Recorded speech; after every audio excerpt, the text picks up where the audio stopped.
अल्लाह, खुदा, ईश आदि नाम एक ही शक्ति के हैं। वो कैसा है, कहां है, कैसे मिलता है, किसने देखा है? ये प्रश्नवाचक चिन्ह पूर्ण रूप से हटाने के लिए अवश्य सुनिए जगत गुरु तत्वदर्शी संत रामपाल जी महाराज के अमृत वचन, सर्व पवित्र धर्मों के पवित्र शास्त्रों के आधार पर। अपनात्मा एक सामान्य समाज में और एक भगत जो समाज अलग से बनता है उसमें अंतर होता है, और इसी कारण से जगत और भगत का विरोध बताया कि बैर रहता आपस में। कारण क्या है कि भगत के नियम कुछ अन्य होते हैं और समाज उस यहाँ के परंपरा से ही रंगा हुआ होता है, उसी को मूल मानता है। यदि हम संसार की दृष्टि से तोलें तो जिनके संतान नहीं है तो संसार जो है, आम व्यक्ति, आम समाज ये समझता है कि इसका बहुत बड़ा दुर्भाग्य है। पहले तो यहाँ तक कहा करते कि जो निसंतान है, बे औलादा है, सुबह सुबह तो उसके दर्शन भी ना होने चाहिए। वो उसको इतना हेय मान रखा था। तो पुण्यात्माओं, जिनके संतान नहीं होती थी उनका जीना दुर्भर हो जाता था समाज के अंदर। संतान में भी विशेषकर हम पुत्र को ही मुख्य मानते रहे, और भगत समाज के अंदर परमात्मा के दृष्टिकोण से हम सोचते हैं तो वो व्यक्ति जिसका संतान नहीं है वो एक नंबर का भगवान आत्मा है। अब यहां समस्या है कि संसार किस दृष्टिकोण से सोचता है और भगवान का विधान क्या कहता है। अब वो पुण्यात्मा क्यों है? क्योंकि इस मनुष्य जीवन का मूल उद्देश्य हमारा मोक्ष कराना है, और यदि उस निसंतान दंपति को ये ज्ञान समझ में आ जाए और वो समाज की तरफ ना देखकर बहुत आसानी से भक्ति करके पीछा छुड़ा सकता है। अब ठीक है, संतान होना बुरा नहीं बताया भगवान ने, लेकिन जो संतान भगवान से नहीं जुड़ेंगी वो आपको सदा दुखी ही करेंगी, क्योंकि उनके जो बुरे बुरे संस्कार साथ होंगे। आगे उनके संस्कारों में परिवर्तन भगवान करेगा नहीं, क्योंकि वो जुड़े नहीं। तो उनको दुख होगा तो आप भी साथ दुखी रहोगे, माता पिता भी, और वो भक्ति बाधक बनेंगी क्योंकि आपकी टेंशन का कारण बने रहेंगे। तो इस कारण से परमात्मा जो बताना चाहते हैं कि जिनका संतान नहीं है, ठीक है, समाज उनको कुछ भी सोचे और कहे, लेकिन भगवान के विधान अनुसार वो एक नंबर की पुण्य आत्मा है। जब भक्ति करें और भक्ति नहीं करती है तो वो तो फिर और भी ज्यादा दुर्भाग्य है उनका। समाज के भी ताने सहन करने पड़ते हैं और भगवान से भी दूर रह रही है, तो वो महादुर्भाग्य उनका। तो इसलिए जिनके संतान नहीं है उनका मोक्ष बहुत ही आसानी से होगा। भक्ति कर लें, नाम शुरू कर दें और संसार से मन हटा लें, परमात्मा के विधान को आधार मान के जीवें, तो सारा दिन भक्ति करनी। ये समस्या ये आती है कि बुढ़ापे में हमने कौन संभालेगा? अरे भगवान रहा संभालने वाला सबको। अब बेटा अमेरिका में और माता पिता यहाँ हिंदुस्तान में, और दोनों का रोग हो गया। वो पड़ोसी ठाए अंडे उसने, और बेटा वहां बैठा अमेरिका में, वो मर लिए, मरे पाछे भी तीसरे दिन आया। चाट ले उस बेटे ने, बता के सारा दे दिया बेटे ने। अपने कर्म साथ देंगे, भगवान साथ देगा। एक त्रिलोचन नाम के भगत थे, संतान नहीं थी, भक्ति करते थे। पत्नी का देहांत हो चुका था, वृद्धावस्था में अकेला रह गया था। एक नौकर रखा हुआ था, सेवादार उसने। तो वो सेवादार कहने लगा, मेरे घर पे ऐसी ऐसी घटना घट गई महाराज जी, मैंने जाना पड़ेगा। वो बोला, जा बेटा, देखी जाएगी, दुखी सुखी होकर मैं अपना थोड़ा बहुत टहलूं, करूंगा अपना कार्य। वो सेवादार चला गया, पीछे तो भक्त बीमार हो गया, दस्त लग गए। अब वो सीमा से निकला होगा तभी भगवान उस सेवक का रूप बना के उस भगत के घर पे आ गया। उसने पूछा, क्या बात होगी बेटा, कैसे वापस आ गए तुम? कि महाराज जी मेरा मन नहीं माना, आप न छोड़ के जाऊं, आप तो वृद्ध हो, बीमार से हो, कुछ अस्वस्थ भी चल रहे हो, कुछ दिन के बाद चला जाऊंगा जब आप स्वस्थ हो जाओगे। तो उसने कहा धन्य है बेटा आपको, आपने ऐसी सोच रखी। अब उसकी टट्टी उठा उठा कर वहां से बाहर डाल के आए भगवान उस सेवक के रूप में, और 1 महीना तक उनकी सेवा करी। स्वस्थ रहोगे और खूब नुहावें दुहावें, अच्छा बिठावें और परमात्मा की कथा सुने और सुनावें। अब फिर क्या हुआ, 1 महीने के बाद वो सेवक वापस आया और आके उसने पोटली रखी, जो भी लाया था रास्ते में, वहां से आया था। उसी समय भगवान वहां से निकल गए। तब उसने आकर कहा कि महाराज जी ऐसे ऐसे मेरी माँ ने ये दिया है, मेरी माँ ने ये कहा है, आपको ऐसे ऐसे कहा है, और महाराज जी मैं थोड़ा सा समय ज्यादा लग गया, मुझे क्षमा कीजिए, मैं 15-20 दिन की कह के गया था, महीना लग गया महाराज, मुझे माफ करना। अब वो महात्मा उसके मुख की तरफ देख रहा है, बात क्या बोल रहे हो आप क्या कह रहे हो, ये पोटली कहाँ से ले आए, ये सामान कहाँ से लाए हो, ये क्या। उसने बताया जी मैं घर से आया हूँ अपने वहां से। काफी देर में समझ में आई उस वृद्ध के, अरे तू अपने घर से आया है? कि हाँ जी मैं तो आज आया हूँ, उस दिन का गया हुआ। उसका तो रोम रोम खड़ा हो गया, रोआ बुरी तरह। ए भगवान इस पापी नाप से आपसे मैं टट्टी तक उठवाई, मुझ नीच का कहाँ उद्धार होगा। तो अपने आत्माओं परमात्मा कहते हैं तुम अब जो तुम्हारा सच्चा साथी है, तुमेव माता च पिता, तुमेव बंधु च सखा, तुमेव विद्या च द्रविण, तुमेव सर्व मम देव देव, उसको भूल के हम इन अन्य पर आसरा रख लेते हैं, इसलिए हम भगवान से दूर होते चले जाते हैं। तो यहाँ गरीबदास साहिब जी ने कहा है कि त्रिलोचन के भय भरतिया माने नौकरी, ऐसी भक्ति कमावे, ऐसी भक्ति करे, भगवान साथ रहेगा आपके। तो इस प्रकार अब जैसे जिन बहन भाइयों के, विशेषकर इंसान तो थोड़ा बहुत सोच समझ भी लेता है, लेकिन बहनों का दिल नहीं डटता जिनका संतान नहीं होती, क्योंकि उसको समाज नहीं जीने देता। घर जाते हैं, घर वाले कुछ दिन चुप रहते हैं तो कोई पड़ोसी आ जाएगा, आओगा कोई काम और पूछेगा नो बहू का कि मैं होया नहीं बालक बोलक। अब वह के कहेगी सासू तक ना कुछ ना होया, कई साल हो गए ब्याह ने, एक जातक तो चाहिए था बता, और देख लो कोई दूसरा ब्याह करवा लो। अब उस बेटी के और समस्या पैदा कर दी कि एक और ये भी ब्याह करवाएंगे, यानी उसके भूल पड़े तो कोई और आकर के रिश्तेदार आकर कहेगा। कहने का भाव ये है कि जब तक ज्ञान नहीं प्राणी को तो जीना हराम कर देते। आदमी तो बाहर रहता है, कभी कभी सुनता है ये बातें, टाल जाता है, मन समझा लेता है, लेकिन उस बहन के बस की बात नहीं, अंत में वह इतनी दुखी हो जाती है। और यदि संतान तो भगवान ने देनी है, रो ले चाहे पीट ले, और नहीं भाग में है तो कति नहीं मिला चाहे 6 ब्याह करवा ले।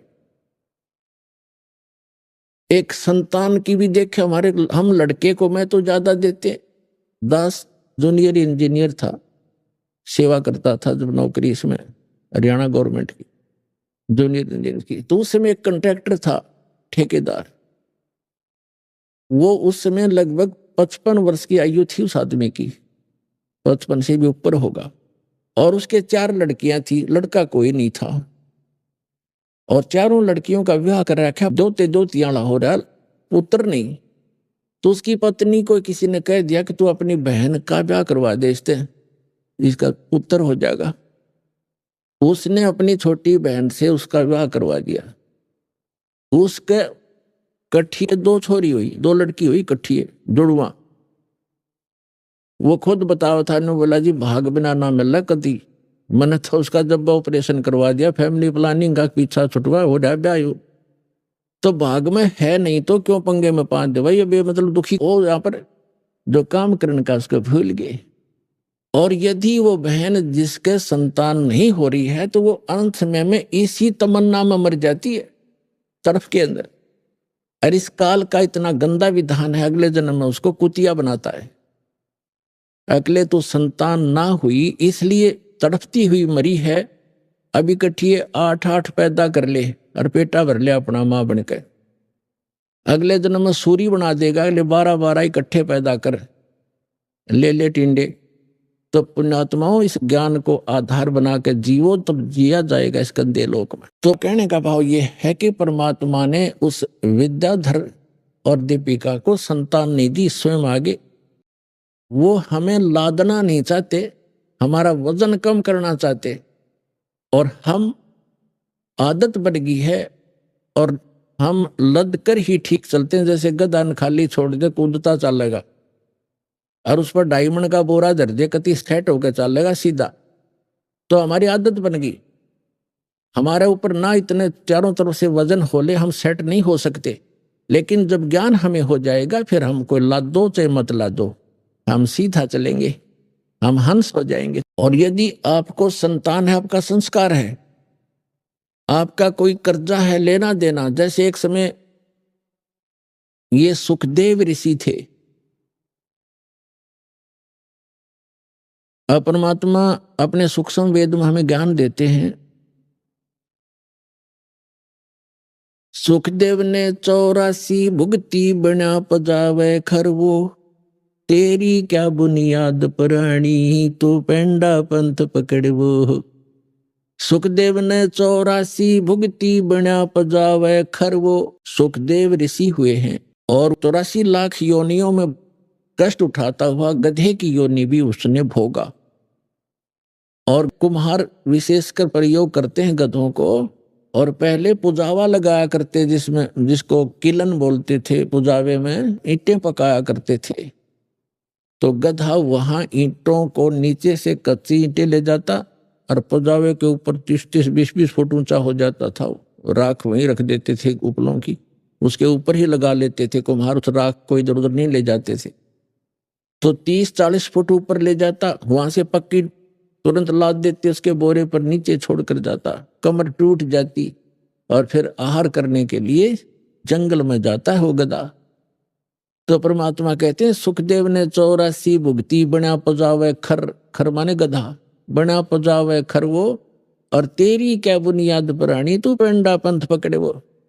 तेरी क्या औकात है भले आदमी, तू वो साधना पकड़, वो पेंडा माने मार्ग, वो साधना कर जिससे तेरा यु जन्म और मरण 84 लाख योनियों का झंझट छूट जा। जब सुखदेव ऋषि का जन्म हुआ, ये 12 वर्ष मां के गर्भ में रहे, और मां के गर्भ में 3 महीने के बाद बच्चे को, वैसे तो 2 महीने के बाद बच्चा बॉडी में प्रवेश होता है, उस 3 महीना का होने के बाद उसको अपनी सारी जानकारी चेतना होती है।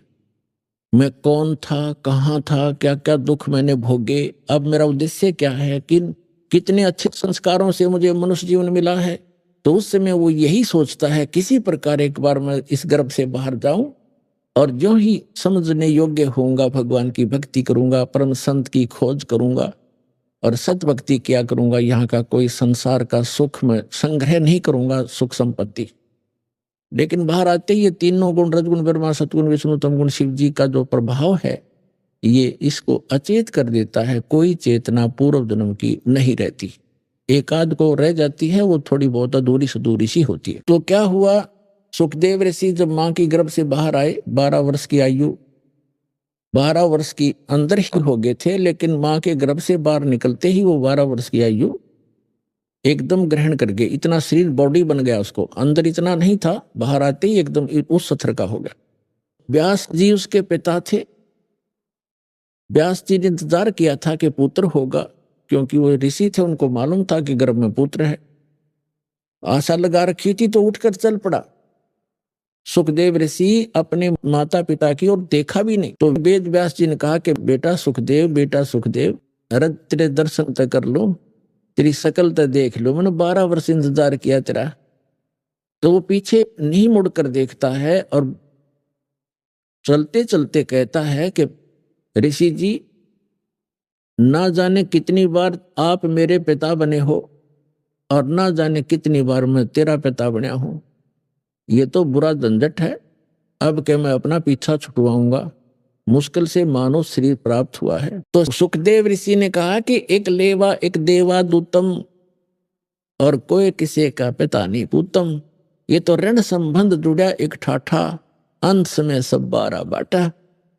एक लेवा एक देवा दूतम, आपका कोई लेन देन उलझा हुआ एक दूसरे के साथ, तो एक लेने वाला है, एक देने वाला है। जैसे आप देखते हो, पिता सारी उम्र कमाता है, खूब मेहनत करता है, पैसे इकट्ठे करता है, पुत्र ऐसा निकम्मा पैदा हो जाता है, वो उस पैसे को खर्च करता है, शराब पीता है, काम का हाथ नहीं लगाता। पिताजी काम की कार्य के लिए कहता है तो नाराज हो जाता है, लड़ने को दौड़ता है। तो वो क्या है कि उस पिता ने कभी उस पुत्र का कोई कर्ज लेकर दिया नहीं, उसका कोई पैसा मार रखा उसने, वो लेगा, अपना पूरा करेगा। और कई ऐसे देखे हैं, जैसे लड़की का विवाह कर दिया, खूब शान शौकत में पैसे खूब दान कर दिए, करते ही हैं जैसे करते रहे हैं, और फिर 6 महीने के बाद पुत्री की मृत्यु होगी। तो वो दामाद बनकर आया था, वो पिछले जन्म का मांगा था, उसके उधार थी, वो देना पड़ा उसने।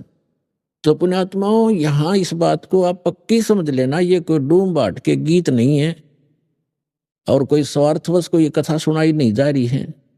ये परमार्थ है और यथार्थ ज्ञान है, ये गॉड गिवन स्पिरिचुअल नॉलेज है। इस पर 100% विश्वास करना। और जो भी आपका लेन देन है, कर्ज है, अब जैसे हम अपने सतर से किसी का कर्ज उतारने की चेष्टा करते हैं तो वो अपने हिसाब से उतरे तो उतरे, ना भी उतरे।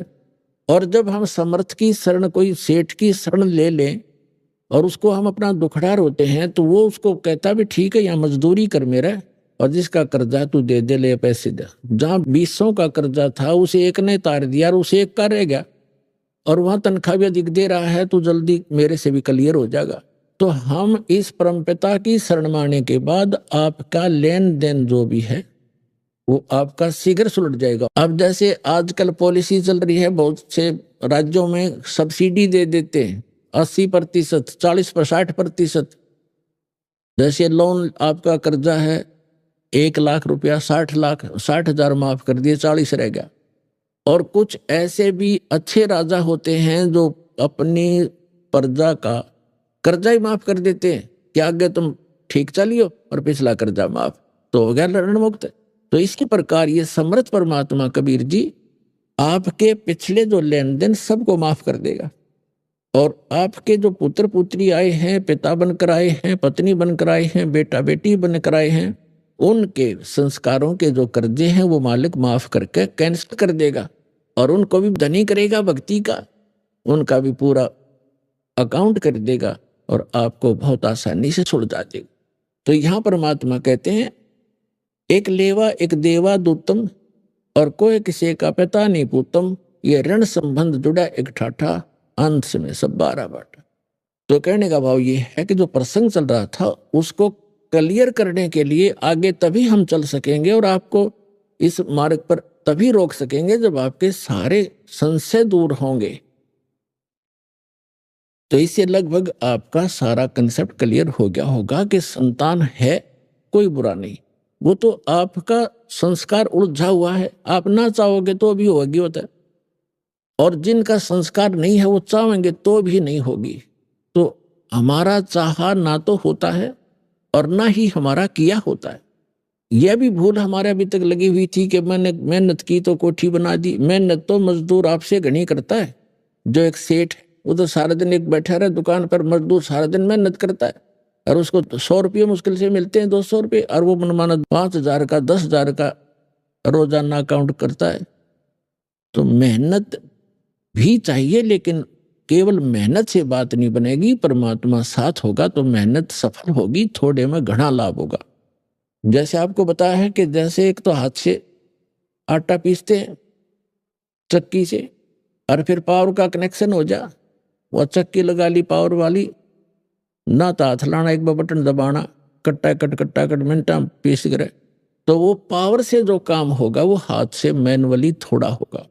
इसलिए जब परमात्मा की पावर का कनेक्शन आपको मिल जाएगा तो आपके जो आम संस्कार हैं वो भी बहुत अच्छी तरह परमात्मा हल्के करके उनको आप ही वहन करेगा। परमात्मा की पावर से सब ठीक हो जाएंगे। तो इसलिए हमने वो पावर मिली नहीं थी। हम इन नकली जितने भी डुप्लीकेट पावर हाउस थे वो ऊपर से तक खूबसूरत ऐसा ही पूरा सारा कुछ सिस्टम दिखा था, लेकिन पीछे उनका कनेक्शन था नहीं। इसलिए जो उनसे पावर, उन नकली डुप्लीकेट पावर हाउसों से जिन्होंने लाइट ले रखी थी, कनेक्शन ले रखे थे, उनके घर पर पावर काम करे नहीं थी। तो ये जितने भी नकली पंथ हैं, संत हैं, ये सभी डुप्लीकेट हैं, इनके पास पीछे कनेक्शन नहीं है। उदाहरण के तौर पर जैसे ये राधा स्वामी पंथ आगरा से चला है, उसी से ब्यास में, उसी से धन धन सतगुरु सच्चा सौदा सिरसा में, उसी से जय गुरुदेव पंथ, उसी से जनोद के अंदर एक भिवानी वाला ताराचंद पंथ, उसी से ये ठाकुर जी महाराज, ये सारे उसी से चले हैं। और शिवदयाल जी का कोई गुरु नहीं था, यानी शिवदयाल जी को ये मान रहे थे पावर हाउस, और उस पावर हाउस का आगे कनेक्शन चाहिए थर्मल प्लांट से। तो थर्मल प्लांट से कनेक्शन नहीं है तो पावर हाउस सजावट से बना रखे और कितने बढ़िया इंस्ट्रूमेंट रखे हो, वो यूजलेस है। तो उसका थर्मल प्लांट से कनेक्शन नहीं था, यानी आगे उसका कोई गुरु नहीं था।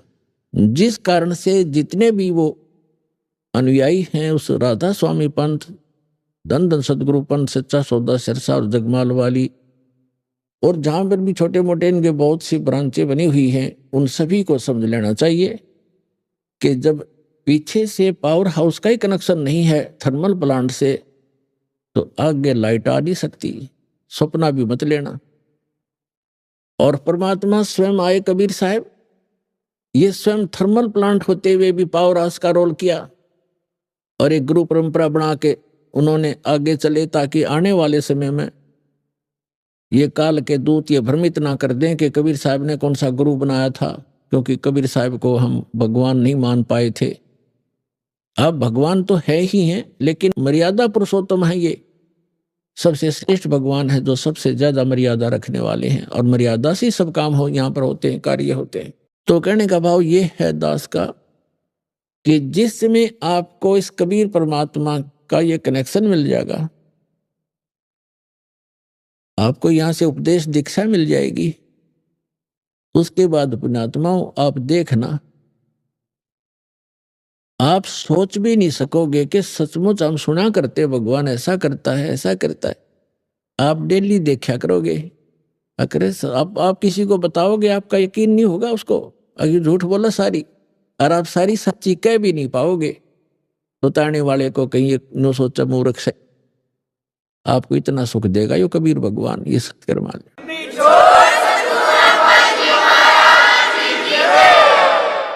अब आपको इस परमात्मा का लाभ शीघ्र से नहीं मिल पा रहा। कुछ एक तो ऐसे होते हैं, नाम लेकर जाते हैं, दूसरे या तीसरी बार आकर बताते हैं जी मुझे ऐसा लाभ हो गया, ऐसा सुख हो गया, और दूसरे भक्त अभी लग रहे हैं, वो उनको राहत नहीं मिल पा रही। उसके दो कारण होते हैं।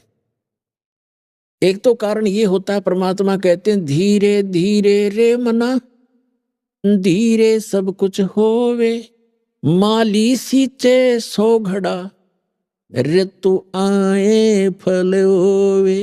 धीरे धीरे रे मना, और धीरे सब कुछ हो, माली सींचे सो घड़ा, और समय आने पर फल हो। जैसे पौधे लगाते थे बाग में, उसी से आपको समझाना चाहते हैं परमेश्वर कबीर जी कि हे मन, अब धीरे धीरे सारे काम होंगे। जैसे एक माली पौधा लगाता है, छोटा सा पौधा होता आम का, उसमें सैकड़ों घड़े पानी के डालता है, यानी 10 वर्ष 5 वर्ष, आजकल थोड़े जल्दी हो जाते हैं, 4-5 वर्ष लगा लो, तो पहले 10 वर्ष, लगभग 10-12 वर्ष के बाद आम का फल, पेड़ बड़ा होता था और फिर फल से लदपद हो जाता था, इतना फल लगता था, आप भी खा लेते थे, अचार भी डाल लेते थे, पड़ोसी भी, साथ वाले भी, मोहल्ले वाले भी तोड़ ले जाते थे, रिश्तेदारों में कभी रखा करते गठड़ी बांध के, तो भी समाप्त नहीं होते। तो परमात्मा कहते इस भक्ति रूपी आम के पौधे को अब बोया है आपने, बीज बोया है, नाम लिया, इसको समय दो थोड़ा सा, इसको होने दे प्रफुल्लित, बड़ा होने दो, और फिर देखना इतना सुख दे देगा ये भगवान का मार्ग कि आपको कहीं बिना मांगे देगा, आप सोच भी नहीं सकोगे इतना सुख दे देगा। अब दूसरा कारण ये बताते हैं कि जैसे एक तो तुरंत आराम हो गया और एक को महीना, 2 महीने, 6 महीने, वर्ष भी लग जाता है, लेकिन होगा गारंटीड, ये सच मान लेना। अब क्या बताते हैं, जैसे एक रोगी है, दोनों ही एक रोग से ग्रस्त हैं, दोनों की एक जैसी बीमारी है। अब डॉक्टर एक को कहता भी तेरी तो स्टार्ट है अभी, और वो मनमाने 2 खुराकों से आराम हो जाता है, और दूसरे कहता भी लेट बहुत हो गया, तेरी बीमारी पुरानी हो गई है, समय लगेगा। तो उसको महीने में, 2 महीने में ठीक हो जाएगा। जब कारगर दवाई मिल गई है तो वो महीने, 2 महीने में ठीक हो जाएंगे। तो दूसरा आपको उदाहरण दें कि जैसे एक तो कपड़ा थोड़ा मैला हो, कुर्ता पजामा, तो वो एक ही बार के साबुन लगाने से स्वच्छ हो जाता है। एक ज्यादा मैला हो गया हो तो उसको 2 बार भी, 3 बार भी लाना पड़ जा, और जब जाकर ड्राई क्लीन भी करनी पड़ जाती है, तब जाकर स्वच्छ होगा। तो हमने युगों युगों से अपने अंतःकरण को मैला मलिन कर रखा है। इसमें बहुत से संस्कार जमा हैं जो वहीं से अंकुरित होते, और फिर ही भगवान की भक्ति मिली है। अब कोई साबुन और तेल मिला है सत साधना का, अब शुरुआत करे रहो। किसी का तो एक ही बार में ठीक हो जाएगा, किसी का फिर कुछ समय के उपरांत होगा अवश्य। और तीसरा कारण ये है कि क्या बताते हैं, सतगुरु के दरबार में कमी काहे की ना, हंसा मौज नहीं पावता तेरी चूक चाकरी मां। इस कबीर परमेश्वर के दरबार में, परमात्मा की शरण में किसी भी चीज की कमी नहीं। इस कबीर परमात्मा के शब्दकोश में, डिक्शनरी में इम्पॉसिबल वर्ड नहीं है। ये वो समर्थ परमात्मा है। कहते मासा घटे ना तिल बधे, विद ना लिखे जो लेख, और सच्चा सतगुरु मेट कर ऊपर मारे बेख। अब आपके जो भाग्य में, प्रारब्ध में, किस्मत में जो लिखा है उसको कोई नहीं समाप्त कर सकता, आपको भोगना ही पड़ेगा। कौन नहीं कर सकता? जैसे श्री ब्रह्मा जी, श्री विष्णु, श्री शिव जी, और ये ब्रह्म जिसको सरपुरुष कहते हैं, और पर ब्रह्म अक्षर पुरुष, ये भी आपके प्रारब्ध के, आपके लिखी किस्मत को मिटा नहीं सकता, प्रारब्ध को समाप्त नहीं कर सकता। सुख है तो सुख मिलेगा, दुख है तो दुख मिलेगा, और जैसे आप पुण्य पाप कर रहे हैं वो अलग से संग्रहित होते चले जाएंगे आपके।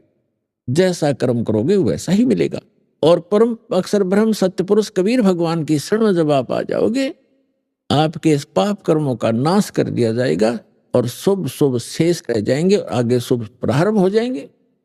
अब जैसे पहले किसान को ये औषधि प्राप्त नहीं थी, अब औषधि का एक खोज होगी है, डिस्कवरी होगी है कि ऐसी औषधि डाल दी जाती है फसल में जो घास को खत्म कर देती है, पौधा सुरक्षित रह जाता है।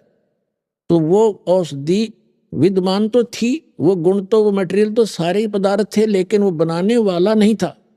अब वो बनाने वाला मिल गया, वो बना ली। तो इस प्रकार परमेश्वर कबीर जी ने ये जड़ी बहुत पहले बनाकर रखी हुई थी, और हमारे कबीर पंथी भी इसको नहीं समझ सके, जिस कारण से हम अभी तक वही कर्म फल ही भोगते रहे। तो अब दास को दे दी वह औषधि जो आपके पापों का नाश कर सकती है, क्योंकि कष्ट आते हैं वो पाप के कारण आते हैं, और पाप नाश ही हो गया इस भक्ति से, फिर कष्ट कहां से आएंगे? जब कांटे से दुख होता है, फसल में कांटेदार झाड़ियां उग जाती थी, और वो दवाई ने वो पहले ही खत्म कर दी, बस स्टार्ट से ही बड़ी थी वो भी गला दी, जला दी, तो कांटे नहीं रहे, तो फसल नुकसान और हानि कहां से होगी? दर्द नहीं होगा। इसी प्रकार पुण्यात्माओं, इस समर्थ की शरण में आने से कहते हैं कि सतगुरु के दरबार में कमी काहे की ना, और हंसा मौज नहीं पावता तेरी चूक चाकरी में। अब कहने का भाव यह है कि यदि आपको लाभ नहीं हो रहा तो आपकी कोई मर्यादा में भंग है, या आपकी श्रद्धा ठीक नहीं बनी, आपकी चाकरी में चूक है, आपकी श्रद्धा या सेवा भक्ति में कोई त्रुटि बनी है। विचार कीजिए, जैसे एक ही खंभे से, एक ही ट्रांसफार्मर से, और 10, 20, 50 घरों को, परिवारों को कनेक्शन मिला हुआ है। अन्य के पंखे चल रहे हैं, मोटर चल रही है, कूलर चल रहे हैं, और एक का नहीं चल रहा है, तो उसका कोई कनेक्शन लूज हो लिया या कट चुका है किसी कारणों से, उसकी वेरीफाई करो क्यों, किस कारण से कनेक्शन कटा, हमारे घर ये पावर क्यों नहीं आई। और पावर भी पहुंची हुई है तो आपके कोई पंखे या कूलर में डिफेक्ट है, आपकी फिटिंग में डिफेक्ट है, उसको ठीक कराइए। तो इसी प्रकार इस परमात्मा से उपदेश दीक्षा लेने के बाद आप जी मर्यादा जरूर अवश्य निभाएं। कबीर साहब कहते हैं, जब तक हंसा हमरी आना, काल लगे ना तेरा बाणा, पग पग पर यो तक तक मारे, काल अचानक बाना। अब क्या बताते हैं कि यो काल पग पग पर अचानक दुर्घटना कर देता है, कोई हानि कर देता है, जब इसका संस्कार हानि का होता है। और जब हम परमात्मा की शरण में आ जाएंगे और मर्यादा में रहेंगे, तो परमात्मा कहते हैं, जब लग हंस हमारी आना, ये पुण्यात्मा, ये हंस हमारा भक्त जब तक हमारी आन माने मर्यादा में, आन कान में, हमारी मर्यादा में रहेगा, और तब लग लगे न तेरा बाना। काल को कहते हैं कि हे काल, जब तक मेरा हंस मेरी मर्यादा में है, तू अटैक नहीं कर पाएगा। तो हमने मर्यादा को बहुत महत्व देना पड़ेगा। परमात्मा क्या बताते हैं कि जैसे ये मर्यादा आपकी इतनी कंपलसरी है, जो दास आपको नियम बताता है, जैसे सीता जी के बारे में श्री रामायण के अंदर आपने बहुत बार सुना है कि रावण का मामा मारीची एक स्वर्ण मृग बनकर, सोने का हिरण बनकर, और जहां सीता ने कुछ बगीची लगा रखी थी, वो फूल फालों को तोड़ने लग गया, खराब करने लगा। और जो ही सीता की दृष्टि पड़ी, वो सोने का मृग बहुत सुंदर लगा। उसने अपने पति से कहा कि इस मृग को मेरे लिए लाओ पकड़ के, जिंदा या मुर्दा, नहीं तो मैं अनशन कर दूंगी। अब राम विवश हुए और लक्ष्मण को कहकर चल पड़े कि ये मैं लाता हूं, इसको जहां तक मैं प्राप्त होगा तू मत आना, और यहाँ सीता की सुरक्षा रखना, जंगल का काम।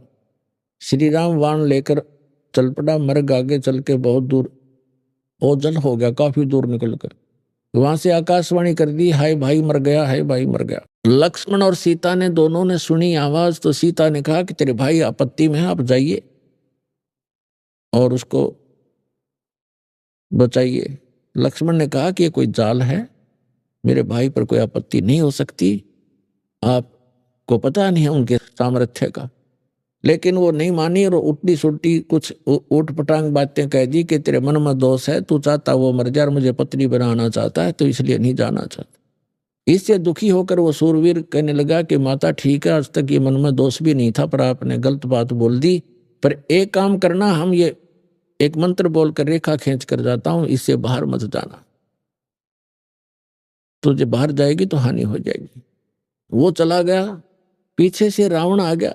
वो तो इंतजार थी कि ऐसे ऐसे बनेगी, उठा के लानी थी उसको, तो उसको पता नहीं था कि रखा ऐसी खींच रखी है। तो रावण आया साथ दो रूप बनाकर भिक्षा लेने के लिए। पहले उसने आवाज लगाई कि माई भिक्षा दो। सीता ने कहा जी यहाँ आकर ले जाओ, झोंपड़ी के पास, कुटिया के पास। रावण आने लगा तो उसमें से एकदम ऐसी लपट निकली, कोई 10 कदम पीछे गया, और फिर कहा कि आप यहाँ बाहर आकर के भिक्षा दो, आपने तो मुझे मरवा दिया था, ये पता नहीं कितनी भयंकर रेखा है, कैसी। तो सीता जी ने सोचा क्या फर्क पड़ा है, अभी भिक्षा डालकर अभी आ जाते हैं। अब वो जरा सी उससे बाहर निकली रेखा से, और उसने पकड़ दी बाजू, यहां से घेर ली कमर पे, लंका में पटकी जाके। अब वो मूर्ख थे जो यूं कह गए थे इससे बाहर मत निकलना, ना तो हानि हो जाएगी। वो पागल थे। आप बिरान मट्टी करवाई, 12 वर्ष तक वहां पड़ी रही उसके अंदर, उस 9 लाख बाग में कैद बन के, और करोड़ों आदमी मरवा दिए, जब जाकर पीछा छूटा।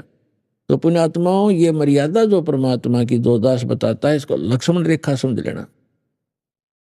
इस लक्ष्मण रेखा के अंदर ये नहीं आ सकेगा इससे बाहर जाओगे तो मार तुम आप खाओगे। तो परमात्मा कहते हैं जब लग हंसा हमरी आना और काल लगे नी तेरा बाणा। मर्यादा भंग होकर के भी आप अपनी हानि उठा सकते हो और आपको लाभ भी बंद हो जाएगा। उसके लिए तरीका है कि वापस आइए और अपना नाम खंडित है उसको कनेक्शन को दोबारा सुचारू करवाइए।